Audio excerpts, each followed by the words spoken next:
think something a lot of people don't realize about influencer brands specifically is that we are the brands held to the absolute highest of standard. We are held to higher standards than the most prestige brands like La Mer, Augustinius Bader, Sicily. We're held to higher standards than that. When you build a parasocial relationship with your community, they see you as a friend. And the most important thing in friendship is trust. Both of you also have dealt with some controversy in your influencer careers and also your brand journeys. You know, I think, MIKAYLA, we know about Mascaragate, or most of you know about Mascaragate. Guys, the beauty world is genuinely losing it right now because MIKAYLA Nogueira's newest launch didn't just flop, it sparked a full-blown internet eruption.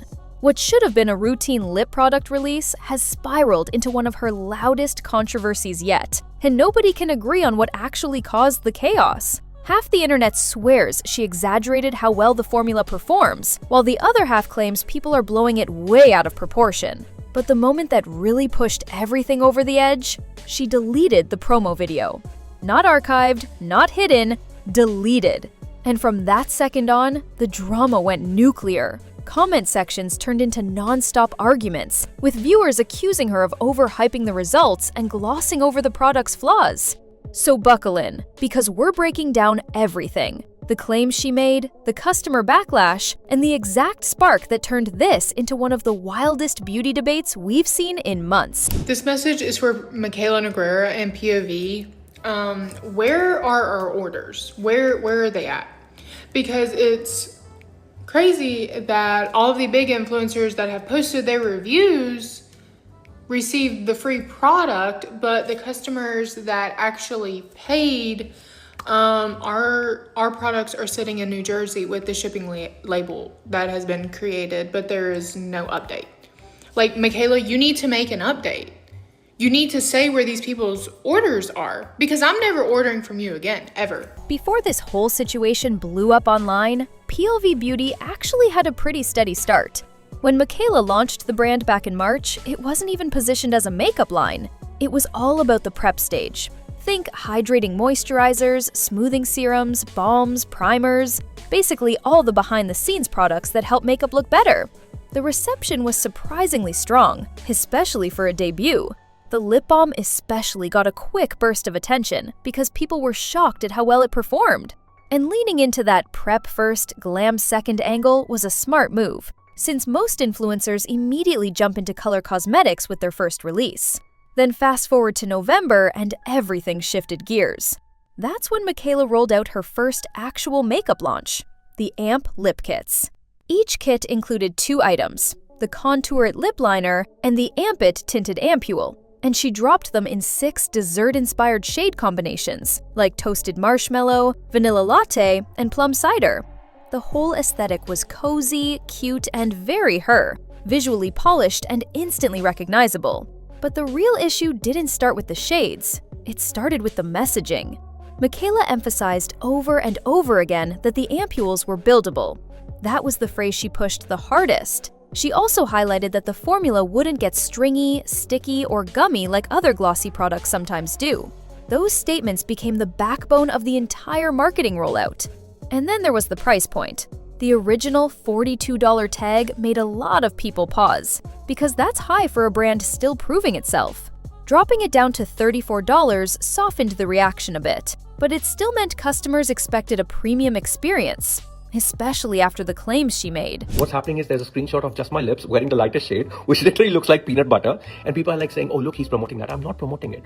I literally said, I'm begging you, please skip it. I Vanilla latte with a dash of cinnamon. If you're my lip color, I'm begging you, please skip this. said the red, I'm going to skip it. There was a lighter pink shade, which I said, it's too light, I need a lot for my lips, please skip it. I kept saying skip it, I'm skipping it in the video multiple times. The one shade that I did really like is the toasted marshmallow. I think that looks pretty. I will use it. Will I wear it every single day? No. I have my favorites from before. The real problems didn't surface until people actually got their lip kits in the mail. As soon as buyers started uploading their first impressions, a pattern appeared almost immediately, and it didn't line up with what MIKAYLA had described. Instead of the smooth, juicy finish she showcased, tons of customers were seeing literal strings of gloss stretching between their lips. Others said the product clumped, applied patchy, or refused to sit evenly no matter how carefully they used it. The results looked nothing like the clean, glossy look from the promo. But here's where everything got messy. Not everyone had a bad experience. A noticeable group of creators said the formula worked perfectly for them. No stickiness, no gumming, no stringing, nothing. Their videos showed a completely normal, workable gloss, which immediately turned the situation into a debate about whether the issue was technique, lip texture, or inconsistency in the formula itself. One creator even broke it down in detail by layering the product repeatedly to test where the tackiness began. Her results went something like this. Layer 1, smooth. Layer 2, still fine. Layer 3, borderline. Layer 6, full-on stringiness. Her point was basically, any gloss will freak out if you pile it on. But critics were quick to fire back, pointing out that MIKAYLA layered several heavy coats in her own promo without a single sign of stickiness. If she can build it up like that on camera, why can't customers replicate the same result? And that's the exact question fueling this entire argument, because nobody seems to have the same experience. I'm never buying one of these lip liners ever again. This is just trash. I'm so over all of these influencers that don't deserve a platform. Is it creamy? Sure, but it smudges everywhere. At the center of the entire controversy is one promise MIKAYLA pushed harder than anything else: buildability. This wasn't a small detail she mentioned once, it was the core message of the entire campaign. In her promo, she layered the product multiple times on camera, showing how the color deepened while the texture stayed smooth. That visual became the selling point. The product name Amp It literally reinforces the idea that you're supposed to amp up the intensity by adding more. And it wasn't just MIKAYLA saying it. The POV beauty website backed her up. Their application guide tells customers to deepen the color using the lip liner first, then add the ampule on top. So people weren't improvising or applying it incorrectly, they were following the exact steps promoted by the brand itself. That's why so many customers felt misled when things started going wrong. People added a second light layer, nothing extreme, and immediately ran into issues like stringiness or patchiness. Viewers weren't trying to overload the product, they were mimicking what they saw in the promo video.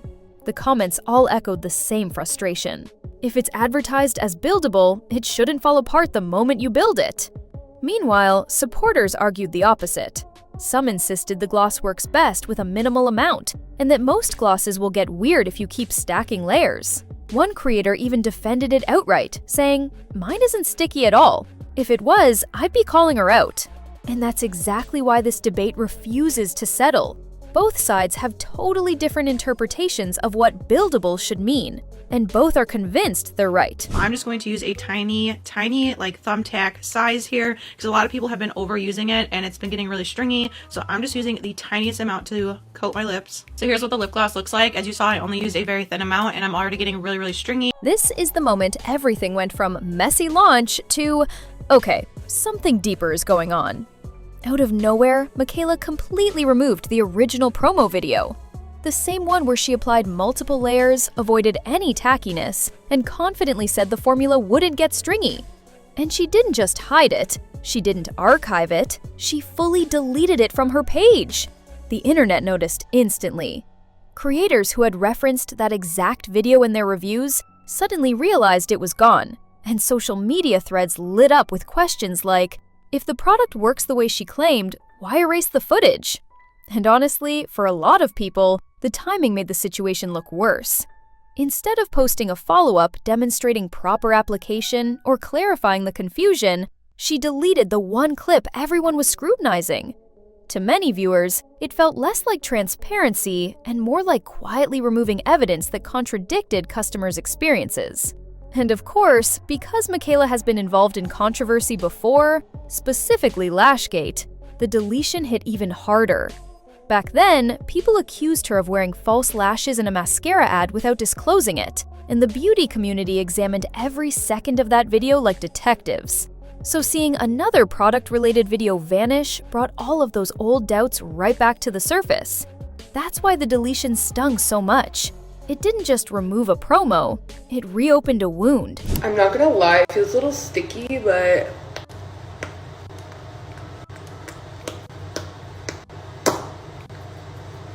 like literally no string. I really like the corners of my mouth.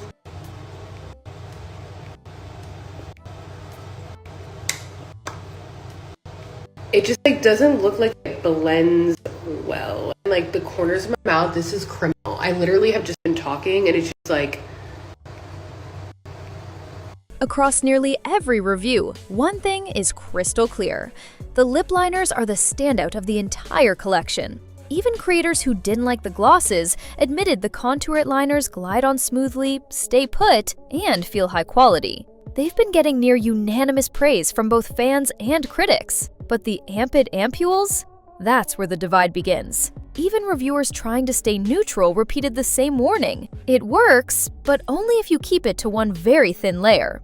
The moment anyone tries to follow the buildable claim and add more, exactly the technique MIKAYLA showed, the issues show up. That's when people start noticing the stringiness, clumping, or that weird gummy texture that breaks the illusion of a smooth gloss. And it's hard to call something buildable when adding more instantly causes problems. That said, some buyers genuinely love the ampules and claim they didn't experience any of the issues others described. And sure, that can happen. Lip products behave differently depending on hydration, climate, and how someone applies them. But at some point, when a large number of people report the same problems, it becomes clear the formula might not be consistent across the board. Another consistent talking point is the price. Even customers who liked the formula pointed out that they've used glosses with similar performance for much less. When a brand prices something at $34, especially after lowering it from $42, people automatically expect a flawless experience. And when the product doesn't match the performance seen in the promo, the disappointment hits harder. That's why the frustration has spread so widely. It's not just the stickiness itself, it's the disconnect between the marketing and the average customer's experience. This isn't there. I don't want it to look like this. I'm gonna add more product, like people say, and then they're like, oh, you can't complain when you add more product and it gets clumpy. No, because do I want it to look like empty lips and then I have a buttload of lip liner on? No, nobody wants that. So where does everything stand right now? Honestly, the beauty community is completely split down the middle. Some people think the gloss performs beautifully as long as you keep the application light. Others say they love the product and can't relate to any of the complaints. But then there's an equally large group who feel genuinely misled. And considering the claims MIKAYLA made, it's understandable why they're frustrated. What's adding fuel to the fire is MIKAYLA's silence. Removing the promo video without offering any kind of explanation or follow-up tutorial feels like a missed opportunity. If the issue was technique, she could have demonstrated the ideal amount. If people were applying too much, she could have shown how she builds it. But deleting the footage and staying quiet has only made the situation more suspicious for many viewers. To be fair, creating a consistent gloss formula is incredibly difficult. Glosses behave differently depending on climate, lip prep, and even how much someone talks while wearing them. So it's not shocking that some people love the product while others struggle with it. That doesn't mean the brand is doomed. Clearly, there are customers having a great experience. But it does suggest more testing, refining, or clearer instructions could have prevented a lot of the backlash we're seeing now. If you're considering buying the lip kits, the safest move is to wait. Watch more reviews, compare different experiences, and hold off until MIKAYLA addresses the situation directly. $34 is too much to gamble on a formula that may perform completely differently than what was advertised. I totally understand the complaints that people are having, specifically with the deeper formulas. It's hard to get a really even look because what happens is you have the lip liner, which is actually darker than the ampule. And in order to try to get this to match the lip liner, you have to apply a lot of this, which ends up making it patchy. So where does everything stand right now? Honestly, the beauty community is completely split down the middle. Some people think the gloss performs beautifully as long as you keep the application light. Others say they love the product and can't relate to any of the complaints. But then there's an equally large group who feel genuinely misled. And considering the claims MIKAYLA made, it's understandable why they're frustrated. What's adding fuel to the fire is MIKAYLA's silence. Removing the promo video without offering any kind of explanation or follow-up tutorial feels like a missed opportunity. If the issue was technique, she could have demonstrated the ideal amount. If people were applying too much, she could have shown how she builds it. but deleting the footage and staying quiet has only made the situation more suspicious for many viewers. To be fair, creating a consistent gloss formula is incredibly difficult. Glosses behave differently depending on climate, lip prep, and even how much someone talks while wearing them. So it's not shocking that some people love the product while others struggle with it. That doesn't mean the brand is doomed. Clearly, there are customers having a great experience, but it does suggest more testing, refining, or clearer instructions could have prevented a lot of the backlash we're seeing now. If you're considering buying the lip kits, the safest move is to wait. Watch more reviews, compare different experiences, and hold off until MIKAYLA addresses the situation directly. $34 is too much to gamble on a formula that may perform completely differently than what was advertised. It does feel a little bit sticky and tacky to me. She also said that you can build these up, so I'm gonna take another small amount and do a second layer. And then I'm gonna do it again, another little tiny amount. Okay, the more that I talk, the stringier it gets. And that wraps up everything unfolding around MIKAYLA NOGUEIRA and the POV Beauty lip kit controversy. The origin of the drama, the mixed reactions, the performance issues, and why so many people are divided right now. Now I want to hear from you. Did you end up grabbing any of the kits? Did you experience the stringy texture everyone's posting about? Or did the gloss work perfectly fine for you? Do you think this was misleading marketing? Or do you feel like the internet is just overanalyzing it? Drop your thoughts below. Seriously, this channel is all about open, honest beauty conversations, and I love seeing how differently everyone experiences the same product. If you enjoyed this breakdown, make sure to like the video and hit subscribe so you don't miss any future deep dives. We cover all the biggest beauty dramas, influencer controversies, and product investigations, so you'll definitely want to stay tuned. Thanks for watching. I appreciate you more than you know, and I'll see you in the next one.